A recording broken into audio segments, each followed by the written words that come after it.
कि करबला का आखिरी मैदान अभी बाकी है। इसके लिए मुसलमानों ने भी अपना खून बहाया, सिखों ने भी अपना खून बहाया, हिंदुओं ने भी अपना खून बहाया। अगर किसी ने नहीं बहाया तो वो संघियों ने नहीं बहाया जिनकी आज सरकार है। नेशनल मीडिया के पत्रकार सुरेश शंकड़े ने जो इतनी बड़ी जरूरत की है उसकी गिरफ्तारी कब होगी? हिजाब से दिक्कत है तो आपको घूंघट से प्यार क्यों है? क्योंकि वो हिजाब मुसलमान बहन के है और घूंघट हिंदू बहन के है। अगर आप देश के अंदर हिंदू राष्ट्र की विचारधारा पे कायम होकर कुछ भी कर दोगे तो आपको कोई बाल भी बाका नहीं करेगा। अगर संविधान के हिसाब से मुफ्ती साहब की गिरफ्तारी जायज है तो टी राजा की गिरफ्तारी क्यों नहीं हुई? ठाकुर साहब की गिरफ्तारी क्यों नहीं हुई? प्राज्ञी ठाकुर जो है, प्रज्ञा ठाकुर जो बोलते कि छुरियां तेज करके घर में रखो, उनकी गिरफ्तारी क्यों नहीं हुई? राहत इंदौरी साहब ने बोला एक दिन मुशायरे में हमने बोल दिया कि सरकार चोर है और हमको उठा लिया गया और हमसे पुलिस वाले ने पूछा कि जनाब आपने बोला है कि आपको उठा के लाए हैं क्योंकि आपने बोला है कि सरकार चोर है। तो उसके बाद राहत इंदौरी साहब कहते हैं देखिए विरोध प्रदर्शनी हक की आवाज बुलंद कर रहे हैं, शब्दों का चयन बढ़िया कीजिए। आज आप कह रहे हो कि विरोध कर रहे हैं, विरोध नहीं हक की आवाज बुलंद कर रहे हैं। आप एक बात छोटी सी बताइए, अगर हम सीरिया की बात करते हैं, हम फिलिस्तीन की बात करते हैं, हम इजराइल की बात करते हैं और यहाँ की सरकार हमें उठा लेती है तो सवाल खड़े होंगे। अगर आप ये मानते हो कि मुफ्ती साहब की गिरफ्तारी संविधान के हिसाब से जायज है तो हमारे कुछ क्रॉस क्वेश्चन हैं कि उनकी गिरफ्तारी कब होगी? जिन लोगों ने बोला था जंतर मंतर से कि मैंने 40 मुसलमानों को मारा है, किसके बयान थे ये? महामंडेश्वर साहब, एक संत का बयान था कि मैंने 40 मुसलमानों को मारा है। छाती पीट पीट के बोला, उनकी गिरफ्तारी क्यों नहीं हुई? और ठाकुर साहब जैसे लोग बोलते हैं, नाम क्या लेना सब लोग जानते हैं, हिमाचल के ठाकुर साहब जब बोलते गोली मारो सालों को, तब गिरफ्तारी क्यों नहीं होती? और जब दिल्ली का एक सांसद बोलता है आज संसद के अंदर मुसलमान को क्या बोलता है? ए आतंकवादी, ए पाकिस्तानी, ए कटवे, ए मुल्ले, कोई गिरफ्तारी नहीं होती। और राहुल गांधी अगर सवाल पूछ ले अडानी अंबानी पे तो उनको संसद से बाहर निकाल दिया जाता है। तो ये चीज नहीं, आप इस देश को समझो, ये भड़काना नहीं है, ये भड़काना नहीं है, ये तो सरेआम मुसलमानों को चेतावनी देना, घरों से निकलो, आओ पाड़ लो, क्या पाड़ोगे? आपको वो दिन याद है 2019 का, जब आपको पता होगा कि इतने बड़े मंच से साधु संतों ने हुंकार भरते हुए क्या बोला था? जानते हो क्या बोला था? कि मुसलमानों की बहन बेटियों को कब्रों से बाहर निकालो, उनके बलात्कार करो। मतलब आप कब्रों से निकाल करके मुर्दों से बलात्कार करने की बात करते हो और आपके खिलाफ कोई कार्रवाई नहीं होती, आपके FIR नहीं होती। आप मानवीय जो एक सही मायने में संवेदनाएं होती हैं उनका कत्ल करते हो, कोई नहीं होता, कोई ह्यूमन राइट्स नहीं आता। अरे मुर्दों से बलात्कार करने की, बहन बेटियों पे नियत रखने की बात करते हो, कहां तुम्हारा दीन, कहां तुम्हारा धर्म, कहां तुम्हारा ईमान?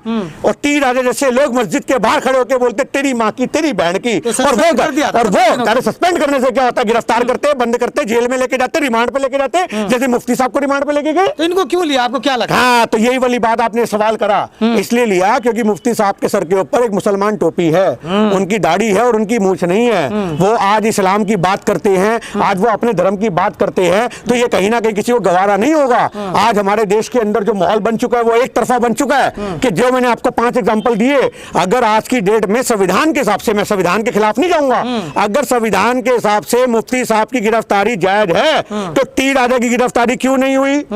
ठाकुर साहब की गिरफ्तारी क्यों नहीं हुई? प्राज्ञी ठाकुर जो है, प्रज्ञा ठाकुर जो बोलते कि छुरियां तेज करके घर में रखो, उनकी गिरफ्तारी क्यों नहीं हुई? संसद के अंदर बटूडी साहब इतना बड़ा बयान दे देते हैं, ये पाकिस्तानी है मुल्ले कटवे, उनको संसद से नहीं निकाला जाता, उनकी गिरफ्तारी क्यों नहीं हुई? महामंडेश्वर बोलता है कि मैंने इतने सारे मुसलमानों को मारा है, उनकी गिरफ्तारी क्यों नहीं हुई? तो ये हमारा सबसे बड़ा मुद्दा है। सामाजिक मुद्दों पर बात करते हैं, घूमते हैं समाज में, क्यों नहीं? आपको क्या लगता है इन लोगों की क्यों नहीं हुई? उनकी गिरफ्तारी ना होने का सिर्फ एक ही रीजन है, अगर आप देश के अंदर हिंदू राष्ट्र की विचारधारा पे कायम होकर कुछ भी कर दोगे तो आपको कोई बाल भी बाका नहीं करेगा। और अगर आज संविधान की बात करोगे, आप एक बात बताइए, आप संविधान की बात करते हो, राजस्थान में इनकी सरकार है, दलित बस्ती के अंदर घुस करके दबंगइयों ने डंडों से, लाठियों से दलितों को पीटा है। आपको वीडियो दूंगा, लगाना साथ में, घर में घुस घुस के मारे डंडों से, कोई सुनने नहीं आया, कोई पूछने नहीं आया। मुस्लिम बहनों को हिजाब के ऊपर बोला जाता है कि हिजाब स्कूल के अंदर बंद कर दो, फलाना कर दो, ढिमकना कर दो। अरे भैया, जिसका जो कल्चर है उसको निभान दो ना। और जिस राजस्थान में आप ये बात कर रहे हो, उस राजस्थान में हमारी राजस्थानी बहनें यहाँ तक घूंघट रखती हैं। किस किस का घूंघट रोकोगे बताओ? अगर आपको हिजाब से दिक्कत है तो आपको घूंघट से प्यार क्यों है? क्योंकि वो हिजाब मुसलमान बहन के है और घूंघट हिंदू बहन के है। इतने बड़े बड़े घूंघट वो भी तो रखती हैं। तो आप ये बात समझो, आपको हिजाब से दिक्कत क्यों नहीं चाहिए? लेकिन ये कानून और कोर्ट की बात अब अलग है, क्योंकि वो फैसला जो भी सुनाती है, लेकिन मीडिया तो यहाँ पहले ही फैसला सुना देती है, जहरीला, अजहरी। आज की डेट में न्यायालय आज की डेट में न्यायालय, कोर्ट, कचहरी में फैसले नहीं होते। आज की डेट में फैसले करते हैं अनीश देवगन जैसे लोग, सुरेश शंकड़े जैसे लोग, जो मुफ्ती साहब के चेहरे के ऊपर एक सूअर की शक्ल लगा देते हैं। मैं छोटी सी बात आपको कहता हूं कि अगर मुफ्ती साहब, मैं कहता हूं दोषी भी हैं, मैं कहता हूं उन्होंने जुर्म भी किया, संविधान के हिसाब से कुत्ता कहना बहुत बड़ा जुर्म कर दिया, अगर जो लोग ये मानते हैं तो क्या आप एक मुफ्ती के चेहरे पे सूअर की शक्ल लगा सकते हो? आपको ये इजाजत देता कोई? कौन देता है? आप मुसलमानों की आत्मा को चोट पहुंचा रहे हो, आप मुसलमानों को प्रवोक कर रहे हो सीधा सीधा कि देश में दंगों का माहौल बने। आज देश में दंगे तो मीडिया भड़का रहा है। नेशनल मीडिया पे बैठ करके आप एक मुफ्ती के चेहरे पे सूअर की शक्ल लगा दोगे तो जो इमाम बैठे मस्जिदों के अंदर, क्या वो लोग नहीं बरसेंगे? क्या उनके अंदर हुंकार नहीं भरी जाएगी? ये गलत हो रहा है। तो आज की डेट में हमारे से सबसे बड़ा सवाल ये है कि ये नेशनल मीडिया के पत्रकार सुरेश शंकड़े ने जो इतनी बड़ी जरूरत की है उसकी गिरफ्तारी ये तो फोटो वाली बात है। उन्होंने असम की बात दोहराई कि असम में क्या हुआ था, एक शेर पढ़ा, कविता उन्होंने कि असम में क्या हुआ था आपने देखा नहीं, गुजरात में क्या हुआ था। मतलब खुलेआम धमकाया जा रहा है एक नेशनल चैनल पर आकर। धमकाया नहीं जा रहा जी, उनको छूट मिली हुई है, उनको पैसे इस चीज का मिलता है। आज कुत्ते को बोटी फेंकते कुत्ता उछलता है ना, आज यही हमारे देश की गोदी मीडिया की हालत है। चंद नोटों पर इन्होंने ईमान बेच दिया। पत्रकारिता का असली धर्म होता था कि जो समाज का दबा कुचला वर्ग है उसकी आवाज को बुलंद करना। जैसे अगर आज हम समाज में किसी की आवाज उठाते हैं तो ये पत्रकारिता का धर्म है कि आप देश की आवाज उठाओ, देश के मुद्दों पे बात रखो। पर नहीं, आपको तो सिर्फ मंदिर पे जाना है, आपको मस्जिद में जाना है, आपको ज्ञानवापी का मुद्दा उठाना है, आपको राम मंदिर का मुद्दा उठाना है, और रोज देश के अंदर डिबेट के मुद्दे ढूंढ के लाते हैं जिसपे हिंदू मुसलमान होता है। फिर लोग मुझे कहते सरदार जी आप तो मुसलमानों का पक्ष रख रहे हो। भैया मैं मुसलमानों का पक्ष नहीं रख रहा, मैं देश के संविधान का पक्ष रख रहा हूं। मुझे जो गलत होता दिखेगा मैं उसके खिलाफ बोलूंगा। आज हम देश को तोड़ने नहीं देंगे। आप देश को तोड़ने की बात करो, हम कैसे टूटने देंगे देश को? इस देश के लिए मुसलमानों ने भी अपना खून बहाया, सिखों ने भी अपना खून बहाया, हिंदुओं ने भी अपना खून बहाया। अगर किसी ने नहीं बहाया तो वो संघियों ने नहीं बहाया जिनकी आज सरकार है, जो शासन पे बैठ करके संघी मौज ले रहे हैं। पर आज जो हिंदू मुसलमान और सिख का खून मिट्टी में मिला हुआ है उसकी आज हमारे देश के अंदर ये तिरंगा डरा हुआ कोई किसी से नहीं होता।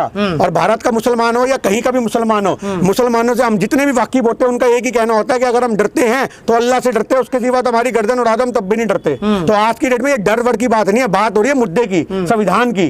आप संविधान से देश चलाओ, कोई मना नहीं कर रहा। आप एक विचारधारा से देश चलाओगे, सवाल होंगे। संविधान जो मुफ्ती जी पे लागू होता है वो जोड़ी जी या प्रज्ञा ठाकुर इन लोगों पे लागू क्यों नहीं होता? क्योंकि जिसकी लाठी उसकी भैंस है, उनको तो परमिशन दी गई है। अगर वो ऐसे बयान, आपको क्या लगता है कि एक मुफ्ती साहब का बयान मुसलमानों को एकजुट करे ना करे, 80 करोड़ जो इनके समर्थन में लोग हैं उनको एकजुट कर देता है। आज की डेट में ओवैसी साहब एक बयान देते हैं ना, उससे मुसलमानों को फायदा नहीं होता, उससे हमारे देश की सरकार को फायदा होता है। हमें तो कई बार ऐसे लगता है कि सरकार के कुछ बंदे जो मौलाना जाते टीवियों में डिबेट करने के लिए, हमसे भी डिबेट करते हैं, हमें तो लगता है कि ये कहीं ना कहीं सरकार से मिले हुए हैं। मैं आपको इतनी क्लियर बात बोल रहा हूं क्योंकि उनके बयान ऐसे होते हैं कि उनके बयान में इस्लाम छोटा दिखता है और हमारे देश की सरकार बड़ी दिखती है।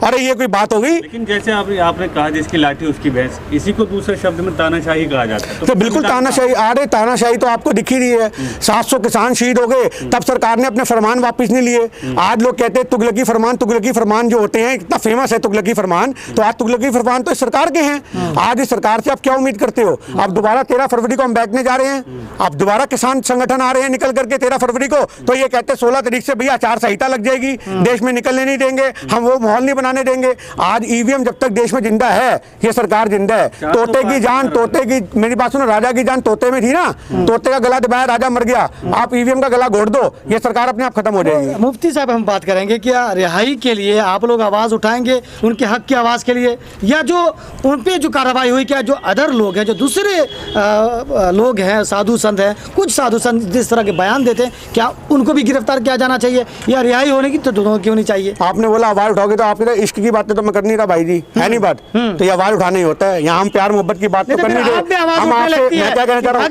हम आपसे बात तो कर नहीं रहे कि जाने मन कैसी है तू मेरी स्वीट हार्ट। जब हम बात करें मुफ्ती साहब के बारे में तो आप ये कैसे कह रहे हो कि आवाज नहीं उठा रहे? ये भी तो कहते हैं सरदार जी को क्या हो गया कि मुसलमान के साथ खड़े हो गए। सरदार जी मुसलमान के साथ खड़े हो, सरदार जी संविधान के साथ खड़े हो, ये हमारा फैसला है। सरदार जी देश के संविधान के साथ खड़े हैं, सरदार जी तिरंगे झंडे के साथ खड़े हैं, सरदार जी भाईचारे के साथ खड़े हैं। सरदार जी उस विचारधारा के साथ नहीं खड़े जिसको संघी विचारधारा कहते हैं, जिसको देश तोड़ने वाली विचारधारा कहते हैं, जिसमें हिंदू राष्ट्र की बात की जाती है। हम उस विचारधारा के साथ नहीं खड़े, हम उस विचारधारा के साथ खड़े हैं जिसका खून बहाने के लिए हमारे पुरखों ने देश को आजाद कराने के लिए पूरा का पूरा जदन पतन करके देश को आजाद कराया। हम उस विचारधारा के खड़े हैं और वो विचारधारा एक ही है, देश को जोड़ने वाली। वाली। आखिरी सवाल ये है कि उस कविता में, उस शेर में आपको क्या आपत्ति लगी? हमें तो उस कविता में ये सुनने को मिला था कि करबला का आखिरी मैदान अभी बाकी है, कुत्तों का वक्त है, हमारा दौर बाकी है। तो हमें तो इसके अंदर कुछ दिखा ही नहीं। आज कुत्ता बंदा सोच रहा है कि मुझे कुत्ता बोल दिया।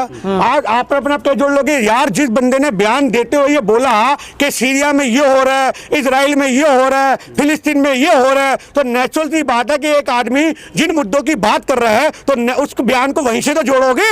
अगर मैं अभी इजराइल की बात करूं, मैं सीरिया की बात करूं, मैं फिलिस्तीन की बात करूं, उसके बाद मैं ये डायलॉग मार दूं, तो नेचुरल सी बात है ये डायलॉग मैंने वहीं के लिए मारा। मेरे को इससे राहत इंदौरी साहब का एक मुशायरे का किस्सा याद आता है। राहत इंदौरी साहब ने बोला, एक दिन मुशायरे में हमने बोल दिया कि सरकार चोर है और हमको उठा लिया गया।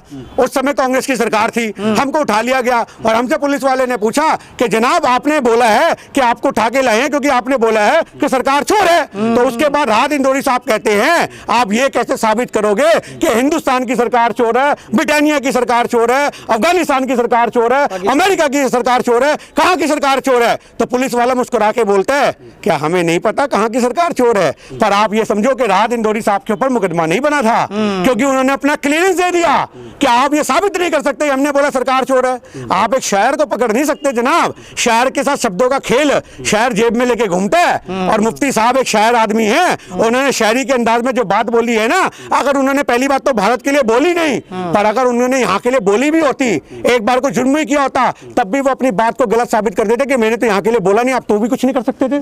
तो आप पहली बात उन्होंने बोली नहीं, पर अगर बोल भी नहीं तो भी आप कुछ नहीं कर सकते थे। इन सारी बातों से क्या पता लगता है? इन सारी बातों से ये पता लगता है जिसकी लाठी उसकी भैंस। पर ये तानाशाही और नहीं चलेगी। 2024 के अंदर इनका तख्ता पलट करने के लिए भारत का बच्चा बच्चा घर से निकलेगा और जय हिंद के नारे लगाता हुआ सब लोगों को आगाह करेगा कि देश खतरे में, संविधान खतरे में, भाईचारा खतरे में है। और जो ये लोग बोलते हैं कि मुस्लिम लड़कियों को कब्रों से निकाल के बलात्कार करो, आप उस बयान को सोचो कितना शर्मिंदा वाला बयान है। तो उसके बाद उनकी गिरफ्तारी नहीं होती, टी राजा की गिरफ्तारी नहीं होती, ठाकुर साहब की गिरफ्तारी नहीं होती, पर एक मुफ्ती की गिरफ्तारी होती कुत्ता बोलने पे। तो आज हमें कहीं ना कहीं शर्म आती है, इस बात से शर्म आती है कि देश का संविधान न्याय नहीं कर रहा।